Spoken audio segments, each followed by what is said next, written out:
ಇನ್ನು ಕ್ರಮಾನುಗತ ವರ್ಗಗಳ ಬಗ್ಗೆ ನಾವು ನೋಡ್ತೀವಿ.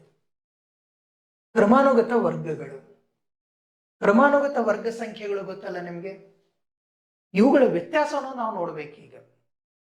ಕ್ರಮಾನುಗತ ವರ್ಗ ಸಂಖ್ಯೆಗಳು 1ರಿಂದ ನಾವು 100 ತನ ಬರಿತೀವಿ ಅಂತಂದ್ರೆ 1, 4, ಆಮೇಲೆ 9, 16, 25, 36 ಮತ್ತೆ 49, 64 ಹೀಗೆ ಬರಿತೀವಿ. ಇವು ಕ್ರಮಾನುಗತ ಇರುವಂತ ವರ್ಗಗಳು. ಇವುಗಳ ನಮ್ಮ ಕ್ವಶನ್ ಏನಿದೆ, ಈ ವಿನ್ಯಾಸವನ್ನು ಕಂಡುಹಿಡೀರಿ ಅವುಗಳ ಕ್ರಮಾನುಗತ ವರ್ಗಗಳ ನಡುವಿನ ವ್ಯತ್ಯಾಸ. ಫಾರ್ ಎಕ್ಸಾಂಪಲ್, ಇದ್ರಾಗ 4ರಲ್ಲಿ 1 ಕಳೆದಿವಿ, 4ರಲ್ಲಿ 1 ಕಳೆದಿವಿ, ಎಷ್ಟು ಬರುತ್ತೆ? 3. ಆಮೇಲೆ 9ರಲ್ಲಿ 4 ಎಷ್ಟು ಬಂತ್ರಿ? 5. 25ರಲ್ಲಿ 16 ಕಳೀರಿ, 25ರಲ್ಲಿ 16 ಮಾಡಿದ್ರೆ ಎಷ್ಟು? ಓಕೆ, ಅರ್ಥ ಆಯ್ತಾ? ಓಕೆ, 25ರಲ್ಲಿ 16 ಮಾಡಿದ್ರೆ ಎಷ್ಟು ಬಂತು? 9. ಅಂದ್ರೆ 2 ಕ್ರಮಾನುಗತ ವರ್ಗಗಳ ನಡುವೆ ವ್ಯತ್ಯಾಸ ಕ್ರಮಾನುಗತ ಬೆಸ್ ಸಂಖ್ಯೆಗಳಾಗಿರ್ತಾವ. ಓಕೆನಾ? ಈಗ ನೋಡಿ, 4ರಲ್ಲಿ 1 ಮಾಡಿದ್ರೆ ಎಷ್ಟು? 3. 9ರಲ್ಲಿ 4 ಮಾಡಿದ್ರೆ 5. ಹೌದಲ್ಲ? 16ರಲ್ಲಿ 9 ಮಾಡಿದ್ರೆ 7. 20ರಲ್ಲಿ 16 ಮಾಡಿದ್ರೆ 9. ಹೀಗೆ ಕ್ರಮಾನುಗತ ವರ್ಗಗಳ ನಡುವೆ 2 ಕ್ರಮಾನುಗತ ವರ್ಗಗಳ ನಡುವಿನ ವ್ಯತ್ಯಾಸ ಕ್ರಮಾನುಗತ ಬೆಸ್ ಸಂಖ್ಯೆ ಉಂಟಾಗ್ತಾವ. ಇದು ಯಾಕೆ ಹೀಗೆ ಸಂಭವಿಸ್ತಾ ಅನ್ನೋದು ಒಂದು ಸೂತ್ರ ನಾವು ಮಾಡಬಹುದು. ಏನು ಸೂತ್ರ ಇದೆ? ಒಂದು ಸೂತ್ರ ಏನಂತಂದ್ರೆ n+1² ಕ್ರಮಾನುಗತ ಸಂಖ್ಯೆ ಯಾವ ಸಂಖ್ಯೆ ತಗೊಳ್ತೀರಿ ಅದು n+1² ಮೈನಸ್ n² ಮಾಡಿಬಿಡೋದು. -n². ಏನಿದೆ ಹಿಂಗಾದ್ರೆ? ಯಾವುದೇ ಒಂದು ಸಂಖ್ಯೆ ಅದ್ರ ಮುಂದಿನ ಸಂಖ್ಯೆ ಅಂದ್ರೆ +1 ಮಾಡಿದ್ರೆ ಅದ್ರ ವರ್ಗ ಮಾಡೋದು, ಮೈನಸ್ ಯಾವ ಸಂಖ್ಯೆ ಅಂತ ತಗೊಂಡಿರ್ತೀವಿ ನೋಡಿ ಅದರ ವರ್ಗವನ್ನು ಮೈನಸ್ ಮಾಡೋದು. ಫಾರ್ ಎಕ್ಸಾಂಪಲ್, ಇಲ್ಲಿ ಒಂದು 4 ತಗೊಂಡೆ ಅಂತ ತಿಳ್ಕೊಂಡ್ರೆ, ಇದಕ್ಕೆ 4+1² ಮೈನಸ್ ಇದು 4² ಎಷ್ಟಾಗತ್ತೆ? ಇದು 5² ಮೈನಸ್ 4². 5ರ ವರ್ಗ 25, 4ರ ವರ್ಗ 16. 25 ಮೈನಸ್ 16 ಎಷ್ಟು ಬರುತ್ತೆ? 9. ಇದು ಪ್ಯಾಟ್ರನ್ ಇರುತ್ತೆ. ಇದನ್ನ ನಾವು ಮತ್ತೆ ಸಿಂಪ್ಲಿಫೈ ಮಾಡಿದೀವಿ ಅಂತಂದ್ರೆ, ಇದನ್ನೇ ಏನಂತಂದ್ರೆ ಸಿಂಪ್ಲಿಫೈ ಮಾಡಿದೀವಿ ಅಂತಂದ್ರೆ ಕೊನೆಗೆ ಎಷ್ಟು ಬರುತ್ತೆ ಗೊತ್ತೇನೆ? 2n+1 ಅಂತ ಬಂದ್ಬಿಡತ್ತೆ. ಇದೇ ಒಂದು ಸಿಂಪ್ಲಿಫೈ ಮಾಡಿದ್ರೆ 2n+1 ಈ ಒಂದು ನಿಯಮ ಬರುತ್ತೆ. ಇದಕ್ಕೆ 2n+1 ಅನ್ನೋದು ನಿಯಮ ಬರುತ್ತೆ.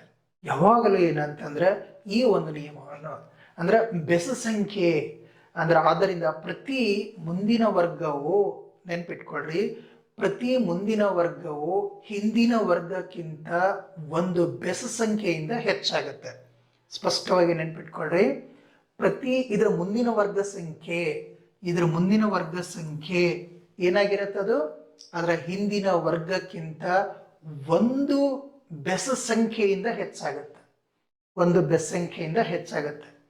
ಈ ಕಲ್ಪನೆ ನಮಗೆ ಮುಂದಿನ ಪ್ರಶ್ನೆಗಳನ್ನು ಬೇಗ ಬಿಡಿಸ್ಲಿಕ್ಕೆ ಬಹಳ ಸಹಾಯ ಮಾಡುತ್ತೆ. ವಿಶೇಷವಾಗಿ 125² ಇಂದ 126² ನೋಡಿ, 125² ದಿಂದ 126² ಇದನ್ನ ಕಂಡುಹಿಡಿಯುವುದು ಅಥವಾ 2 ಕ್ರಮಾನುಗತ ವರ್ಗಗಳ ನಡುವೆ ಎಷ್ಟು ಸಂಖ್ಯೆಗಳು ಇವೆ ಅನ್ನುವಂಥ ಒಂದು ಪ್ರಶ್ನೆಗಳಲ್ಲಿ ಈ ಒಂದು ನಿಯಮ ಬಹಳ ಪ್ರಮುಖವಾಗಿ ನಿಮಗೆ ಏನಂತಂದ್ರೆ ಹೆಲ್ಪ್ ಮಾಡುತ್ತೆ, ಸಹಾಯಕ ಬರುತ್ತೆ. ಇನ್ನು ಈ ಬೆಸ್ ಸಂಖ್ಯೆಗಳ ಮೊತ್ತವನ್ನು ನೋಡ್ಬೇಕು ನಾವು. ಬೆಸ್ ಸಂಖ್ಯೆಗಳ ಮೊತ್ತ, ಕ್ರಮಾನುಗತ ಬೆಸ್ ಸಂಖ್ಯೆ ನೆನ್ಪಿಟ್ಕೊಳ್ಬೇಕು, ಬಹಳ ಈಸಿ ಇದೆ. ಕ್ರಮಾನುಗತ 1ನೇ ಬೆಸ್ ಸಂಖ್ಯೆ, 2ನೇ ಬೆಸ್ ಸಂಖ್ಯೆ, 3ನೇ ಬೆಸ್ ಸಂಖ್ಯೆ, 4ನೇ ಬೆಸ್ ಸಂಖ್ಯೆ ಯಾವುದು ಅಂತ ಹೇಳಿ ನಿಮಗೆ ಅದು ಪರ್ಫೆಕ್ಟ್ ಆಗ್ಬೇಕು. ಇಲ್ಲಿ ಒಂದು ಪ್ರಮುಖವಾದಂತ ಈ ಬೆಸ್ ಸಂಖ್ಯೆಗಳ ಮೊತ್ತದಲ್ಲಿ ಒಂದು ಪ್ಯಾಟರ್ನ್ ಇದೆ. ಇದರಲ್ಲಿ ಕೊಟ್ಟಿದೆ, ನಮ್ಮ ಪಠ್ಯ ಪುಸ್ತಕದಲ್ಲಿಯೂ ಸಹ ಇದೆ. 6ನೇ ತರಗತಿಯಲ್ಲಿ ಕಲ್ತಿರುವಂತ ಈ ವಿನ್ಯಾಸ ನಮಗೆ ನೆನಪು ಮಾಡಿಕೊಡುತ್ತೆ. ನಮ್ಮ 6th ಕ್ಲಾಸ್ನಲ್ಲಿ ಕಲ್ತಿರುವಂತ ಅಂಶ ನಮಗೆ ಇಲ್ಲಿ ನೆನಪು ಮಾಡಿಕೊಡುತ್ತಿಲ್ಲ. ಇಲ್ಲಿ ಒಂದು ವಿನ್ಯಾಸ ಏನಿದೆ ಅಂತಂದ್ರೆ 1 1² ಆಯ್ತು, ಒಂದು ಒಂದು ಸ್ಕ್ವಯರ್. ಆಮೇಲೆ 1+3 1+3 ಎಷ್ಟಾಗತ್ತೆ? ಇದು 4 ಅಂದ್ರೆ 2ರ ವರ್ಗ. ಕ್ರಮಾನುಗತ ಬೆಸ್ ಸಂಖ್ಯೆಗಳು ಇವು ಯಾವುದಿವು? 1, 3, 5, 7, 9, 11, 13, 15, 17, 19 ಇವೆಲ್ಲ ಕ್ರಮಾನುಗತ ಬೆಸ್ ಸಂಖ್ಯೆಗಳು. ಈ ಕ್ರಮಾನುಗತ ಬೆಸ್ ಸಂಖ್ಯೆಗಳ ಮೊತ್ತವನ್ನು ಕೂಡಿಸಿದ್ರೆ ಹೇಗೆ ಒಂದು ಪ್ಯಾಟರ್ನ್ ಉಂಟಾಗ್ಯದ ನೋಡ್ರಿ.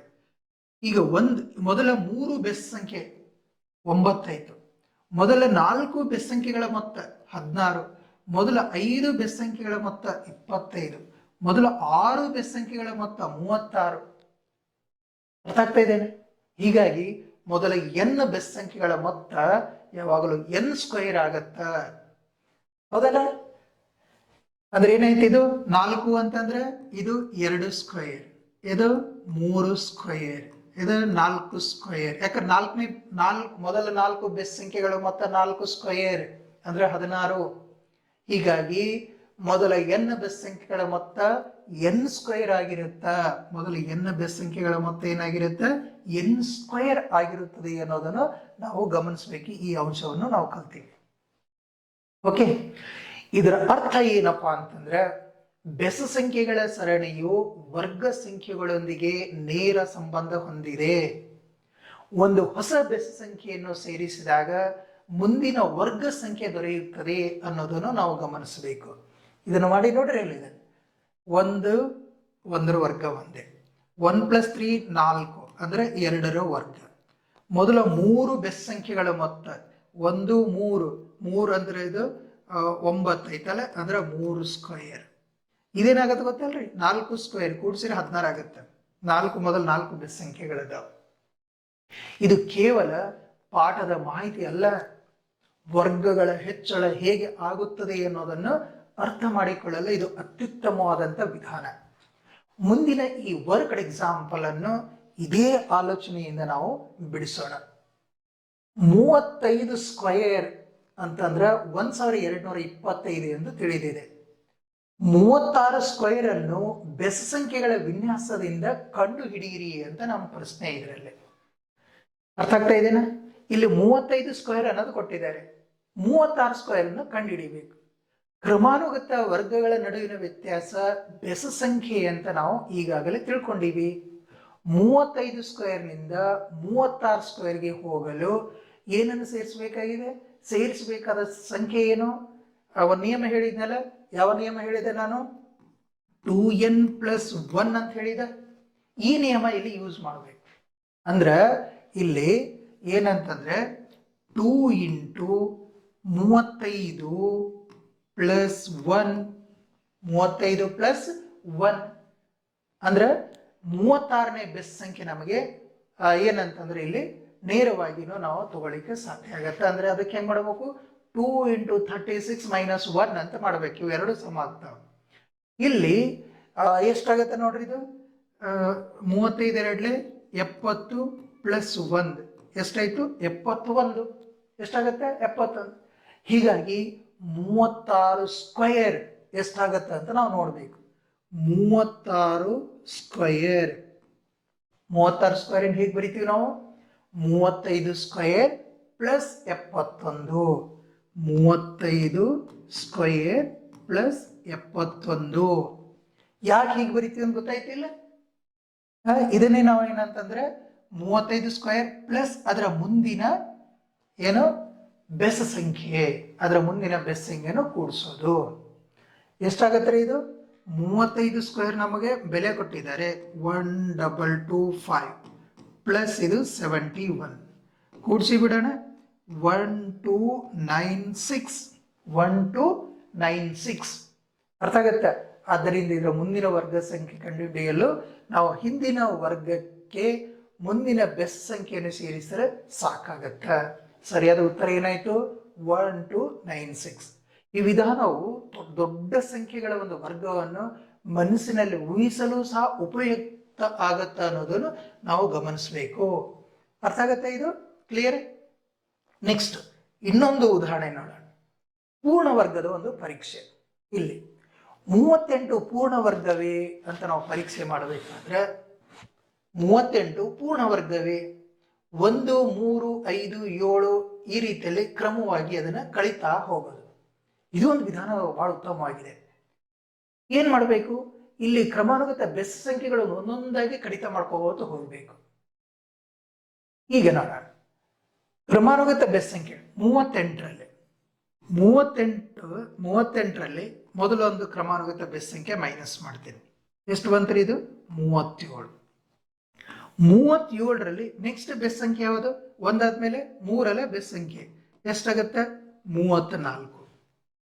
ಮತ್ತು 34ರಲ್ಲಿ ಇದ್ರ ಮುಂದಿನ ಬೆಸ ಸಂಖ್ಯೆ 5 ಮೈನಸ್ ಮಾಡ್ರಿ, ಎಷ್ಟಾಗತ್ರಿ? 5 ಮೈನಸ್ ಮಾಡಿದ್ರೆ ಎಷ್ಟಾಗತ್ತೆ? 34ರಲ್ಲಿ ಎಷ್ಟು? 34ರಲ್ಲಿ 5 ಮೈನಸ್ ಮಾಡ್ಬೇಕಲ್ಲ, ಎಷ್ಟು? 29. 29ರಲ್ಲಿ ಇದ್ರ ಮುಂದಿನ ಬೆಸ ಸಂಖ್ಯೆ 7 ಮೈನಸ್ ಮಾಡ್ರಿ, ಎಷ್ಟು? 29 ಮೈನಸ್ 7 ಎಷ್ಟು? 22. 22ರಲ್ಲಿ ಇದ್ರ ಮುಂದಿನ ಬೆಸ ಸಂಖ್ಯೆ 9 ಮೈನಸ್ ಮಾಡ್ರಿ, ಎಷ್ಟು? 9 ಎಷ್ಟು ಬರುತ್ತೆ? 13. 13ರಲ್ಲಿ ಇದ್ರ ಮುಂದಿನ ಬೆಸ ಸಂಖ್ಯೆ 11 ಎಷ್ಟು ಬಂತ್ರಿ? 13 ಮೈನಸ್ 11 ಎಷ್ಟು? 2 ಬಂತು. ಈಗ ಮುಂದಿನ ಸಂಖ್ಯೆ ಬೆಸ ಸಂಖ್ಯೆ ಮಾಡ್ಲಿಕ್ಕೆ ಹೋದ್ರೆ 13 ಅಂತದ. ಇದ್ರ ಮುಂದಿನ ಬೆಸ ಸಂಖ್ಯೆ ಎಷ್ಟದ? 13. ಅಂದ್ರೆ 2 ಮೈನಸ್ 13 ಮಾಡ್ಲಿಕ್ಕೆ ಹೋದ್ರೆ ಋಣ ಸಂಖ್ಯೆ ಬರುತ್ತೆ. ಅಂದ್ರೆ ನಾವು ಶೂನ್ಯವನ್ನು ತಲುಪಿಲ್ಲ ಅಂತ ಅರ್ಥ. ಒಂದು ಸಂಖ್ಯೆ ಪೂರ್ಣ ವರ್ಗ ಆಗಿದ್ರೆ ಕ್ರಮಾನುಗತ ಬೆಸ ಸಂಖ್ಯೆಗಳ ಕಡಿತದ ಒಂದು ಈ ಪ್ರಕ್ರಿಯೆಯಲ್ಲಿ ಅಂತಿಮವಾಗಿ ಶೂನ್ಯ ಬರಬೇಕು. ಅಂತಿಮವಾಗಿ ಏನ್ ಬರಬೇಕು? 0 ಬರಬೇಕು. ಹಾಗಾಗಿ ಇಲ್ಲಿ 38 ಅನ್ನೋದು ಪೂರ್ಣ ವರ್ಗ ಅಲ್ಲ ಅಂತ ನಾವು ಹೇಳ್ತೀವಿ. ಈಗ ಈ 38 ಪೂರ್ಣ ವರ್ಗ ಅಂತ ಹೇಳಲಿಕ್ಕೆ ಈ ಪರೀಕ್ಷಾ ವಿಧಾನ ಕಾರಣ. ಮೊದಲ n ಬೆಸ ಸಂಖ್ಯೆಗಳ ಮೊತ್ತ n² ಆಗುತ್ತದೆ ಎನ್ನುವಂಥ ನಿಯಮವನ್ನು ನೀವು ನೆನ್ಪಿಟ್ಕೊಳ್ಬೇಕು. ಅರ್ಥ ಆಗ್ತಾ ಇದೆನಾ? ಇದು ಒಂದು ಪೂರ್ಣ ವರ್ಗದ ಒಂದು ಪರೀಕ್ಷೆ. ಇನ್ನೊಂದು ನಮಗೆ ಇಲ್ಲಿ ಪ್ರಮುಖವಾಗಿ ಏನಂದ್ರೆ ತ್ರಿಕೋನ ಸಂಖ್ಯೆ ಮತ್ತು ವರ್ಗ ಸಂಖ್ಯೆ ಅಂತ ಒಂದು ಬರುತ್ತೆ. ತ್ರಿಕೋನ ಸಂಖ್ಯೆ ಮತ್ತು ವರ್ಗ ಸಂಖ್ಯೆಗಳ ನಡುವೆ ಕೂಡ ಒಂದು ಸುಂದರವಾದಂಥ ಸಂಬಂಧ ಇದೆ. ತ್ರಿಕೋನ ಸಂಖ್ಯೆಗಳು ನೀವೆಲ್ಲ ಕಲ್ತೀರಿ. ತ್ರಿಕೋನ ಸಂಖ್ಯೆಗಳು ಯಾಕಂತಂದ್ರೆ ಇವು ತ್ರಿಕೋನ ಸಂಖ್ಯೆ ಅಂತಂದ್ರೆ ಏನ? ಇವುಗಳನ್ನು ಜೋಡಿಸಿದೀವಿ ಅಂತಂದ್ರೆ, ಸಂಖ್ಯೆಗಳನ್ನು ಜೋಡಿಸಿದ್ರೆ ತ್ರಿಕೋನ ಆಕಾರದಲ್ಲಿ ಪಡ್ಕೊಳ್ತಾವ, ತ್ರಿಕೋನ ಆಕಾರದಲ್ಲಿ ಇರ್ತಾವ ಅಂತ ನಾವು ಅವಕ್ಕೆ ತ್ರಿಕೋನ ಸಂಖ್ಯೆಗಳು ಅಂತ ಹೇಳ್ತೀವಿ. ಇಲ್ಲಿ ಈ ತ್ರಿಕೋನ ಸಂಖ್ಯೆಗಳು ನೆನ್ಪು ಮಾಡ್ಕೊಳ್ಳೋ ಯಾವ್ಯಾವ್ರಿ? 1, 3, 6, 10, 15 ಇವೆಲ್ಲ ತ್ರಿಕೋನ ಸಂಖ್ಯೆಗಳು. ಇವು ಈಗ ಹತ್ತಿರದ 2 ತ್ರಿಕೋನ ಸಂಖ್ಯೆಗಳ ಮೊತ್ತವನ್ನು ನೋಡ್ರಿ. ಇವುಗಳ ಮೊತ್ತ 1, 3 ಎಷ್ಟಾಗತ್ತೆ? 4 1, 3, 4. ಆಮೇಲೆ 6, 3, 9. ಆಮೇಲೆ 10, 6, 16. 16 ಇದು 15, 10, 25. ಇವೇನು ಏನಾಗ್ತಾ ಇದಾವೆ ಗೊತ್ತಾ? ಇಲ್ಲ ಏನೇನು 9 ಅಂತ ಬಂತು, ಇದು 4 ಬಂತು, 9 ಬಂತು, 16 ಬಂತು, 25 ಬಂತು. ಇವೆಲ್ಲ ಏನದಾವ? ಇದು 4 ಅನ್ನೋದು 2ರ ವರ್ಗ, 9 ಅನ್ನೋದು 3ರ ವರ್ಗ, 16 ಅನ್ನೋದು 4ರ ವರ್ಗ, 25 ಅನ್ನೋದು 5ರ ವರ್ಗ. ಹೌದಲ್ಲ? ಅಂದ್ರ 2 ಕ್ರಮಾನುಗತ ತ್ರಿಕೋನ ಸಂಖ್ಯೆಗಳ ಮೊತ್ತ ಒಂದು ಪೂರ್ಣ ವರ್ಗ ಆಗುತ್ತದೆ ಅನ್ನೋದನ್ನು ಹೇಳಬೇಕು. ಇದು ಗಣಿತದಲ್ಲಿರುವಂತಹ ವಿನ್ಯಾಸಗಳ ಸೌಂದರ್ಯವನ್ನು ನಮಗೆ ಹೆಚ್ಚಿಗೆ ತೋರಿಸಿಕೊಡುತ್ತೆ. ಇಂಥ ಸಂಬಂಧಗಳನ್ನು ವಿದ್ಯಾರ್ಥಿಗಳು ನೀವೆಲ್ಲರೂ ಗಮನಿಸಿರುವುದರಿಂದ ಸಂಖ್ಯೆಗಳ ಮೇಲೆ ಆಸಕ್ತಿ ನಿಮಗೆ ಹೆಚ್ಚಾಗುತ್ತದೆ ಮತ್ತು ಸೂತ್ರಗಳನ್ನು ಸುಮ್ಮನೆ ಯಾಂತ್ರಿಕವಾಗಿ ಬಾಹ್ಯಾಟ್ ಮಾಡಿ ಕಲಿಯೋದಕ್ಕಿಂತ ಅರ್ಥ ಮಾಡಿಕೊಳ್ಳುವ ಅಭ್ಯಾಸ ನಿಮಗೆ ಬರುತ್ತದೆ ಅನ್ನೋದನ್ನು ಗಮನಿಸಬೇಕು. ಅದಲ್ರಿ, ಇವು ಕ್ರಮಾನುಗತ ತ್ರಿಕೋನ ಸಂಖ್ಯೆಗಳ ಮೊತ್ತವನ್ನು ನಾನು ಮಾಡಿ ತೋರಿಸಿದ್ದೀನಿ. ಇದನ್ನು ಕೂಡಿಸಿದರೆ ಇವೆರಡನ್ನು ಕೂಡಿಸ್ರಿ, ಇವೆರಡನ್ನು ಕೂಡಿಸಿ ಹೀಗೆ ಮಾಡಿದರೆ ಅವುಗಳೇನಾಗ್ತಾವ? ಕೊನೆಗೆ 2 ಕ್ರಮಾನುಗತ ತ್ರಿಕೋನ ಸಂಖ್ಯೆಗಳ ಮೊತ್ತ ಏನಾಗಿರುತ್ತೆ? ಒಂದು ಪೂರ್ಣ ವರ್ಗ ಆಗಿರುತ್ತದೆ ಅನ್ನೋದು ನಾವು ನೆನ್ಪು ಮಾಡ್ಕೊಳ್ಬೇಕು. ಓಕೆನಾ? ನೆಕ್ಸ್ಟ್ ವರ್ಗಮೂಲದ ಒಂದು ಪರಿಚಯ ಮಾಡ್ಕೊಳ್ಳೋಣ. ವರ್ಗಮೂಲದ ಒಂದು ಪರಿಚಯ ಇದೆ. ಒಂದು ಚೌಕದ ವಿಸ್ತೀರ್ಣ 49 ಸೆಂಟಿಮೀಟರ್ ಆದರೆ ಅದರ ಬಾಹುವಿನ ಉದ್ದ ಎಷ್ಟು ಅನ್ನೋದು ಒಂದು ಪ್ರಶ್ನೆಯ ಮೂಲಕ. ವರ್ಗಮೂಲದ ಕಲ್ಪನೆಯನ್ನು ನಾವು ಚೌಕದ ವಿಸ್ತೀರ್ಣದಿಂದ ಅರ್ಥ ಮಾಡಿಕೊಳ್ತೀವಿ ಸಾಮಾನ್ಯವಾಗಿ. ಒಂದು ಚೌಕದ ವಿಸ್ತೀರ್ಣ 49 ಚದರ ಸೆಂಟಿಮೀಟರ್ ಆಗಿದೆ ಅಂತ ಹೇಳಿ ನಮಗೆ ಇದರಲ್ಲಿ ಕೊಟ್ಟಿದ್ದಾರೆ.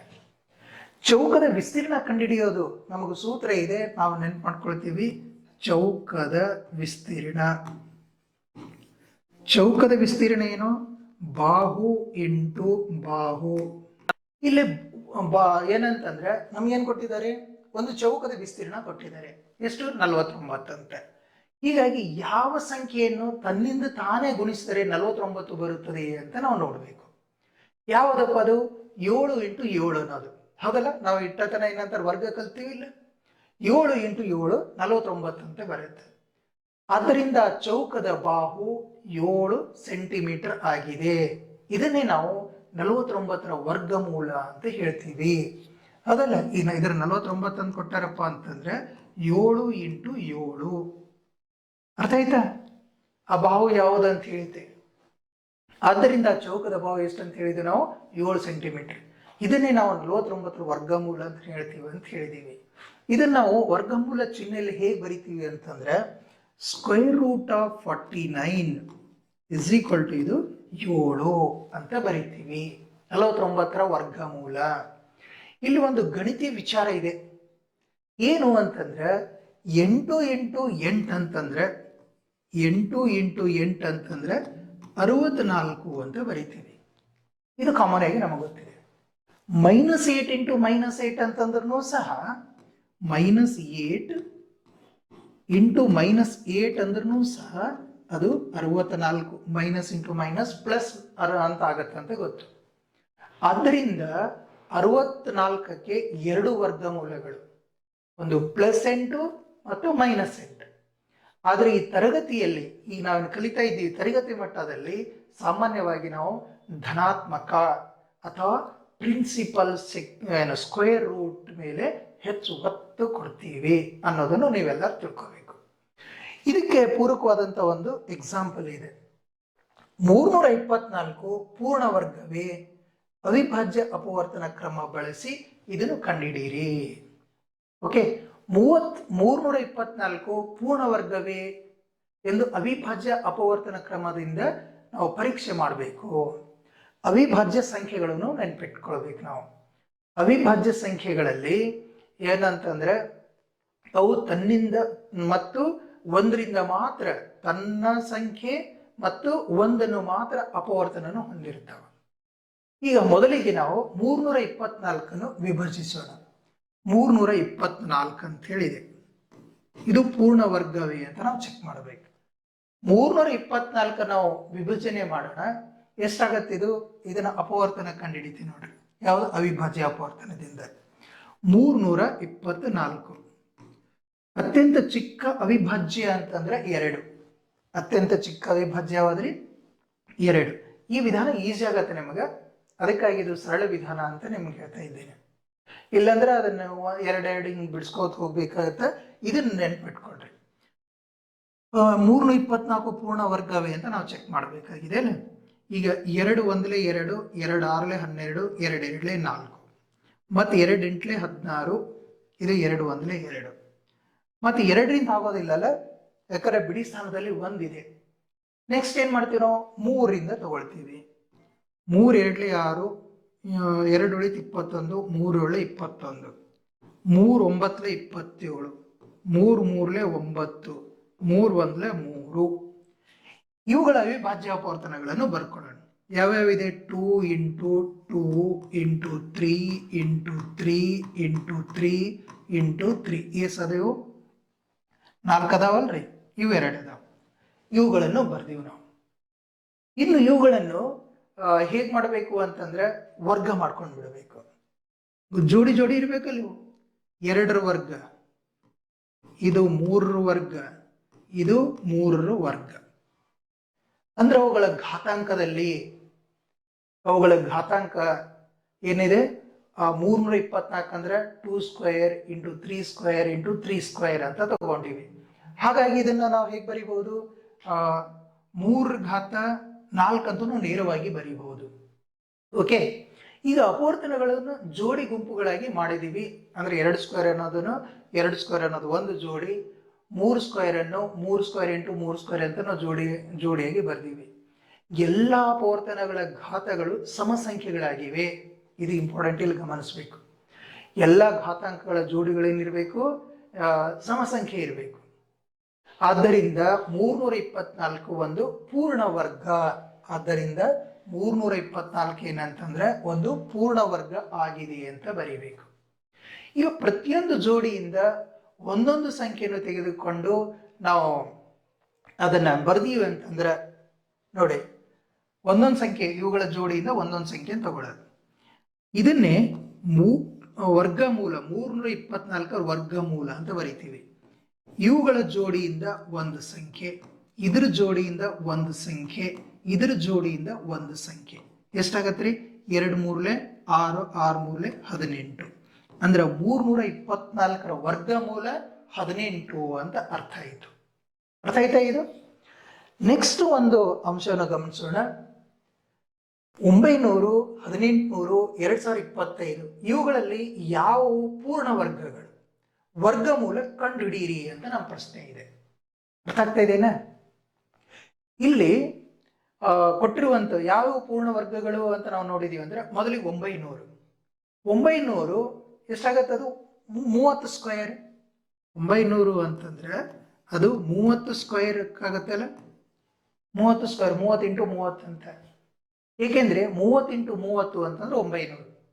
ಹೀಗಾಗಿ ಇದು ಒಂದು ಪೂರ್ಣ ವರ್ಗ. ಇದ್ರ ವರ್ಗಮೂಲ ಎಷ್ಟು? 30. ಇದು ಪೂರ್ಣ ವರ್ಗ. ಇದ್ರ ವರ್ಗಮೂಲ ಏನಾಗುತ್ತೆ? ಇದರಿಂದ ಈ ಜೋಡಿಯಿಂದ ಒಂದನ್ನು ತೆಗೆದುಕೊಳ್ತೀವಿ. ವರ್ಗಮೂಲ ಏನಾಯ್ತು? 30 ಅಂತ ಆಯ್ತು. ಇನ್ನು 1800, ಈ 1800 ನೋಡ್ರಿ. 1800 ಇದನ್ನ ಸ್ವಲ್ಪ ಏನಂತಂದ್ರೆ ಅವಿಭಾಜ್ಯ ಅಪವರ್ತದಿಂದ ಬಿಡಿಸಿ ನೋಡೋಣ. ಅವಿಭಾಜ್ಯ ಅಪವರ್ತದಿಂದ ಬಿಡಿಸಿದೀವಿ ಅಂತಂದ್ರೆ ಅವುಗಳಲ್ಲಿ ಏನಾಗಬೇಕು? ಜೋಡಿಗಳ ಗುಂಪು ಆಗ್ಬೇಕು. ಅಂದ್ರ ಏನೋ ಅಪವರ್ತನಗಳ ಘಾತಾಂಕಗಳು ಸಮಸಂಖ್ಯೆಯಲ್ಲಿ ಬರಬೇಕು. ಇಲ್ಲಿ ನೋಡೋಣ, 1800 ಅಪವರ್ತನ ವಿಧಾನದಿಂದ ಬಿಡಿಸಿ ನೋಡೋಣ. 2 9 18, 0 0, 2 2 2 4 8, 1 ಉಳಿತು 5 ಆಯ್ತು, 2 5 10, 0, ಮತ್ತೆ 2 2 4, 2 2 4, 2 5 10. ಎಷ್ಟು? 225. ಈಗ 3ರಿಂದ ಹೋಗತ್ತೇನ ನೋಡಬೇಕು. 3ರಿಂದ ನೋಡೋಣ. 3ರಿಂದ 3 7 21, 1 ಉಳಿತು 3 5 15. ಮತ್ತೆ 3ರಿಂದ ಹೋಗತ್ತೇನ್ರಿ? 3 2 6, 3 5 15. ಮತ್ತೆ 3ರಿಂದ ಆಗಲ್ಲ, 5ರಿಂದ 5 5 25, ಮತ್ತೆ 5 1 5. ಇವುಗಳ ಜೋಡಿಗಳನ್ನ ನೋಡ್ರಿ. 2 × 2 ಎಷ್ಟಾಗತ್ತೆ ನೋಡ್ರಿ? ಇದು 2 2 2 3 3, ಆಮೇಲೆ 5 × 5 ಅಂತ ಇದೆ. ಇದನ್ನ ಜೋಡಿ ಮಾಡ್ಲಿಕ್ಕೆ ಹೋದ್ರೆ ಏನಾಗತ್ತ? ಇದರಲ್ಲಿ ಏನ್ ಪ್ರಾಬ್ಲಮ್ ಆಗತ್ತೆ ನೋಡಿ ನಮಗೆ. ಇದ್ರದ್ದು ಒಂದು ಜೋಡಿ ಆಯ್ತು, 2ರ ಜೋಡಿ ಆಯ್ತು, ಇದ್ರ ಘಾತಾಂಕ 1 ಆಯ್ತು. ಇದು 3 ಜೋಡಿ ಆಯ್ತು, ಇದು 5ರದ್ದು ಜೋಡಿ ಆಯ್ತು. ಅರ್ಥ ಆಗ್ತಾ ಇದೆನಾ? ಇಲ್ಲಿ ಏನಾಯ್ತು? 2ರ ಘಾತ 3 ಆಯ್ತ್ರಿ. ಇಲ್ಲಿ ಇದನ್ನ ನೇರವಾಗಿನೇ ಬರೀಬಹುದು. ಇದು 3ರ ಘಾತ 2, ಇದು 5ರ ಘಾತ 2. ಇವುಗಳ ಘಾತಾಂಕಗಳನ್ನು ನೋಡ್ರಿ. ಅವುಗಳ ಘಾತಾಂಕಗಳು 2ರ ಘಾತಾಂಕ ಎಷ್ಟಿದೆ? 2ರ ಘಾತಾಂಕ 3 ಅದಲ್ಲ. ಇದು ಸಮಸಂಖ್ಯೆ ಏನು? ಅಲ್ಲ. ಹಾಗಾಗಿ ಎಲ್ಲಾ ಅಪವರ್ತನಗಳು ಜೋಡಿಯಾಗಿಲ್ಲ. ಆದ್ದರಿಂದ 1800 ಅನ್ನೋದು ಪೂರ್ಣ ವರ್ಗ ಅಲ್ಲ. 1800 ಅನ್ನೋದು ಪೂರ್ಣ ವರ್ಗ ಅಲ್ಲ ಅನ್ನೋದು ನೆನ್ಪಿಟ್ಕೋಬಹುದು. ಇನ್ನು 3ನೇ ಸಂಖ್ಯೆ ಇದರಲ್ಲಿ ಕೊಟ್ಟಿದ್ದು 2025. 2025 ವೆರಿ ಇಂಪಾರ್ಟೆಂಟ್, ಗಮನಿಸಿಗೋ. ಇಲ್ಲಿ 2025 ನೀವು ಅಪವರ್ತನ ವಿಧಾನದಿಂದನೂ ಮಾಡಿ ನೋಡಿ ಒಂದು ಬಾರಿ. ಇಲ್ಲೇನಾಗಿರುತ್ತೆ ಅಂತಂದ್ರೆ ಇದು 45 × 45 ಈಕ್ವಲ್ ಆಗಿರುತ್ತೆ. ಅಂದ್ರೆ ಈ 2025 ಅನ್ನೋದು 45ರ ವರ್ಗ. ಇದು 45ರ ವರ್ಗ. ಹೀಗಾಗಿ ಪೂರ್ಣ ವರ್ಗಗಳು ಇದರ ವರ್ಗಮೂಲ ಹೆಂಗ್ ಬರೀತೀರಿ ನೀವು? ಇದ್ರ ವರ್ಗಮೂಲ 2025 ವರ್ಗಮೂಲ ಇದರಿಂದ ಒಂದನ್ನು ಮಾತ್ರ ತೆಗೆದುಕೊಳ್ಳೋದು. ಹೀಗಾಗಿ ಇದರಲ್ಲಿ ವರ್ಗಮೂಲ ಕಂಡುಹಿಡೀರಿ ಅಂತಂದ್ರೆ ಯಾವ ಪೂರ್ಣ ವರ್ಗಗಳಾಗ್ತಾವ ಅಂತ ಹೇಳಿದೀವಿ ನಾವು. ಯಾವ್ಯಾವ್ರಿ? ಇದು ನೋಡಿದ್ರೆ ಯಾವ್ಯಾವ ಆಗ್ತಾವ? ಒಂದು 900 ಮತ್ತೆ ಇನ್ನೊಂದು ಯಾವುದು 2025 ಮಾತ್ರ. ಇನ್ನು ಅಂದಾಜು ವರ್ಗಮೂಲ ಕಂಡುಹಿಡಿಯೋದು ಅಂತ ಬರುತ್ತೆ.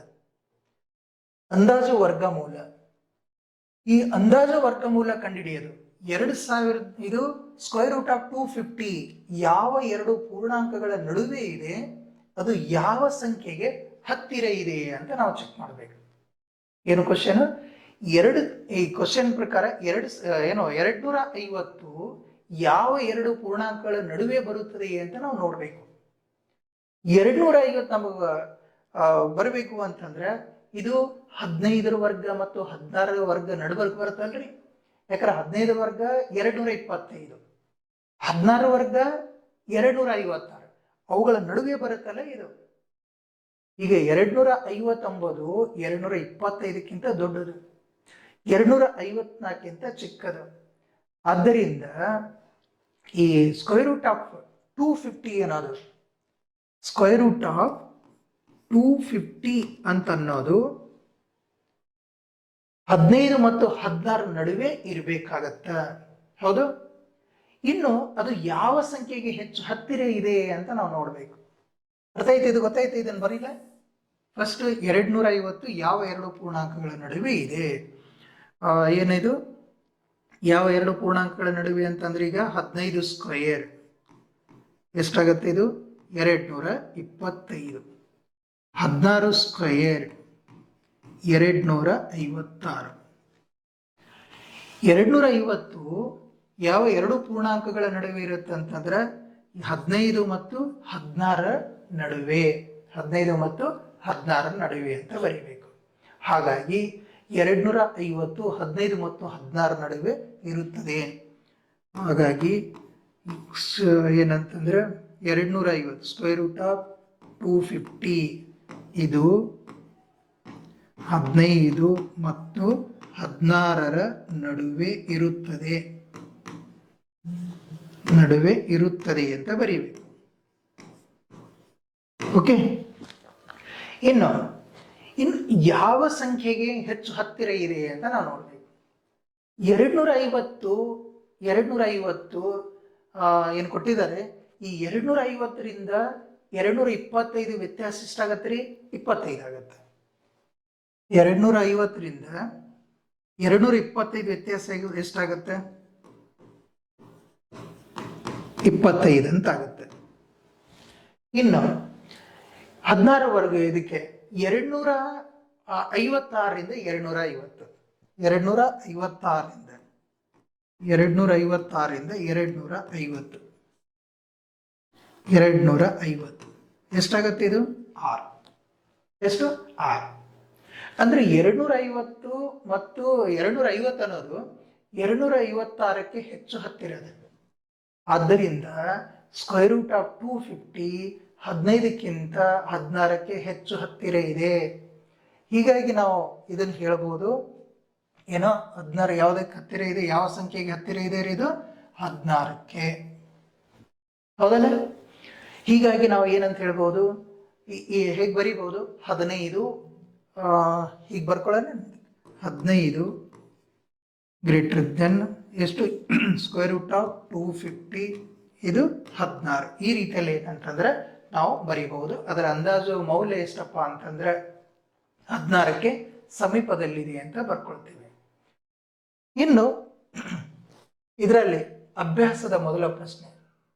ನೆಕ್ಸ್ಟ್ ಈ ಅಭ್ಯಾಸದಲ್ಲಿರುವಂತ ನಮ್ಮ ಪಠ್ಯಪುಸ್ತಕದ ಅಭ್ಯಾಸದಲ್ಲಿರುವಂತ ಕಂಡುಹಿಡಿಯಿರಿ ಅಂತ ಹೇಳಿದೆ. ಅದರಲ್ಲಿರುವಂಥ ಎಲ್ಲ ಲೆಕ್ಕಗಳನ್ನು ಮುಂದಿನ ವಿಡಿಯೋದಲ್ಲಿ ಹಂತವಾಗಿ ಸ್ಪಷ್ಟವಾಗಿ ಏನಂತಂದ್ರೆ ನಾವು ತಿಳ್ಕೊಳ್ಳೋಣ. ಇಲ್ಲಿವರೆಗೆ ವಿಡಿಯೋ ವೀಕ್ಷಣೆ ಮಾಡಿದ್ದಕ್ಕಾಗಿ ತಮಗೆಲ್ಲರಿಗೂ ಧನ್ಯವಾದಗಳು. ನಮಸ್ಕಾರ.